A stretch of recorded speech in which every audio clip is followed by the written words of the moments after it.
Doris Day was one of the most influential, not to mention beloved, female stars of the 1950s and 60s. She was America's sweetheart, but unfortunately not everyone in her orbit paid her the respect she deserved. She passed away May 13, 2019, at the age of 97. The actress and singer wasn't only known for her film and TV roles, but also for her outspoken and relentless advocacy for animal activism. Her story is filled with highs and lows in a way that mirrors those of the lovesick protagonists she portrayed in her movies. In this video, we'll attempt to piece together Doris Day's life in a cohesive way, so you can see just how much pain and suffering she had to endure at the hands of others. She had a heart of gold, but the people around her only seemed to want her financial wealth. Doris Day's early years.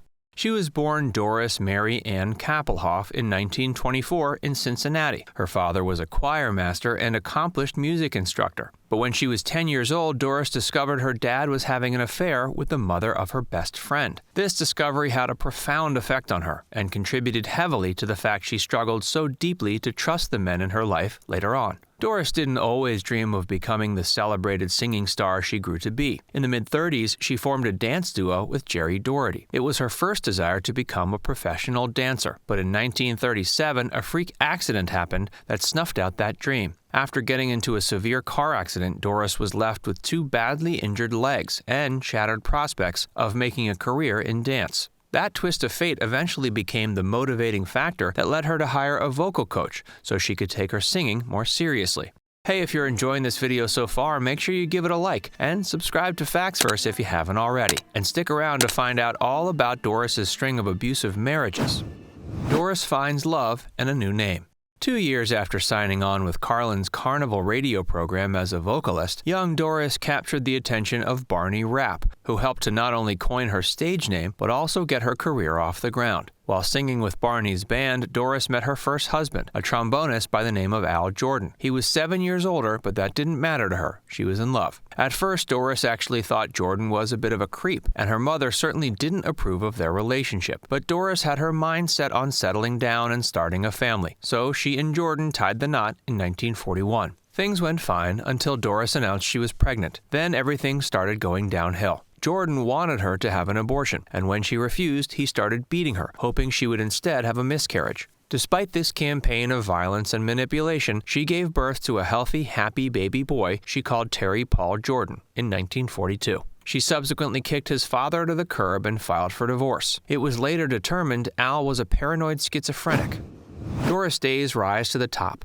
After Doris left Al, her life seemed to flourish. She returned to acting and singing and released a hit single, Sentimental Journey, with Les Brown in 1945. The song shot to the top of the charts and helped solidify Doris's presence in the music industry. Not long after, she scored her first major film role in Romance on the High Seas. Doris married again in 1946, albeit briefly, to saxophonist George Weldler. Their marriage eventually crumbled, and she found herself newly divorced once again 3 years later. She married once again to producer Marty Melcher when she was 27, but what looked like marital bliss from the outside proved to be just an elaborate ruse. The newlywed couple moved into a home in LA with her son Terry, who was 7. And for a while things were good, but in time Doris's dreams of domestic normality came crashing to the floor.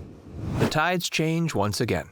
Marty eventually took on the role of being Doris's agent and started pushing her to more and more big-budget films secretly while leeching cash from her bank accounts behind her back. Doris's mental state started to falter around this point. She was tired and overworked and prone to having panic attacks. She even convinced herself she was having a heart attack while shooting Calamity Jane. It seemed as if she was stuck in an endless cycle of violence and heartache. When Marty started beating her son Terry, though, Doris decided enough was enough. Even though they continued to live under the same roof, Doris and Marty spent the next few years living separate lives. Marty passed away in 1968 from complications of having an enlarged heart.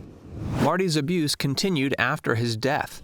After Marty's death, things continued to be difficult for Doris. He had left behind a debt of $500,000 that she was now forced to contend with. She then had to force herself to keep working, even though she had virtually no money to her name. But when she became the face of the Doris Day Show in 1968, her luck began to change, despite the fact she hated the idea of appearing on television. Marty had actually signed her up to do the show before his death without even telling her. But she gave the show her best for 5 seasons so she could earn back at least a fraction of the fortune she once had.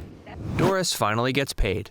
It took Doris a solid decade to prove to the courts that Marty had been stealing money from her. She later found out he had teamed up with his business partner Jerome Rosenthal to do essentially the same thing to other high-profile stars like Zsa Zsa Gabor and Kirk Douglas. Even though it was initially reported Day would receive approximately $90 million in a settlement, she ended up receiving a much smaller figure after Rosenthal's representation disputed the case. Doris married once more in 1976 to wedding restaurant manager Barry Comden. Even though she once referred to Comden as the most marvelous partner she ever had, their marriage too eventually fell apart, and they divorced in 1981. Doris's incredible legacy. Doris pretty much retreated from the spotlight in her later years. She received the highest civilian honor in the U.S., the Presidential Medal of Freedom, in 2004, which was presented to her by former President George W. Bush. Then, in 2011, she was honored with the Los Angeles Film Critics Association Career Achievement Award. Day will also be forever remembered for her contributions to the Doris Day Pet Foundation, which was later renamed the Doris Day Animal League. Doris Day's death and aftermath. After her death, a rift opened between her friends and family members, who accused one another of mistreating the legendary star. Ryan Melcher, her only grandson, posted on Facebook the claim that Doris's longtime manager, Bob Bashara, had essentially banned him from seeing his aging grandmother. It was also shocking because up until then, Ryan had previously never spoken publicly about his actress relative. Ryan, who works as a real estate agent in his grandmother's hometown of Carmel by the Sea, California, also made the claim that Bashara had pushed out board members of his grandmother's Animal Rescue Foundation and replaced them with his own family members. Doris was a very trusting person, and this led to her being manipulated throughout her life. It seems this pattern only continued after her death.